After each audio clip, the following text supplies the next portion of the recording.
হ্যাঁ ইয়া একটা লম্বা ও যে কাছে কোনা দেয় হ্যাঁ ওই যে কচুর জায়গা ওই যে কচুরি হ্যাঁ এই পর্যন্ত একলা আর ন্যাংরা পোলা হলো এই পাশে তো ঠাই এককালে ও যে বিড়া বিড়া থাই ও যে বড় উঠে কাছে নি হ্যাঁ ওই করতে নিচ্ছে হে আর আমাকে দেশে এই করলাম টাকা দেবেন আমাকে নাই আমাকে টাকা ছাড়া খাই দেবেন নাই তাই এই যে বিড়া হইতে একটা লম্বা ও এই পর্যন্ত কাটা খাই যাও আমাকে টাকা বাইরে তাই না আমি যদি যাই করলে এই বেটা জালু দেন জাল আমি তখন উড়ে তো বাধ্য বাধ্য বুঝবে কিন্তু কি হলো পেটে নাচতে দেওয়া যায় বেলাতে দেওয়া হলো ওই বেচারা মনে কষ্ট পেলো যে আল্লাহর আর সহ আল্লাহ বেরাজি হয়ে যাবে গা।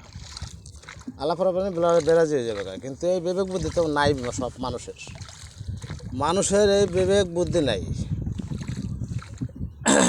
আমরা ভাই সবাই যদি এই জিনিসগুলো বুঝতো তাহলে কোনো সমস্যাই থাকতো না।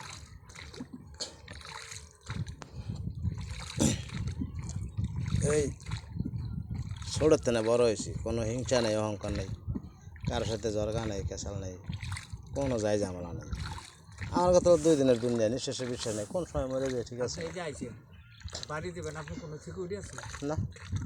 আল্লাহ পাকে নিতেও পারে 1 সেকেন্ডের ভরসা নেই, গ্যারান্টি নেই। রাইতে জাল ফেলতে গেছি গোলা তোলা গেছি চা খাইলাম আইলাম বাড়িতে ইশারের পরে এরকম ব্যথা উঠছে গেছে মানে বাইরে ঘর ভাঙ গেছে জন্য গ্যাসের যন্ত্রণা মারাত্মক ভাই।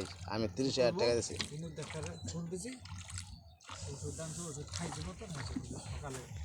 আমি গ্যাসের লিগে 30,000 টাকা 5 দিন হাসপাতালে ভর্তি ছিলাম।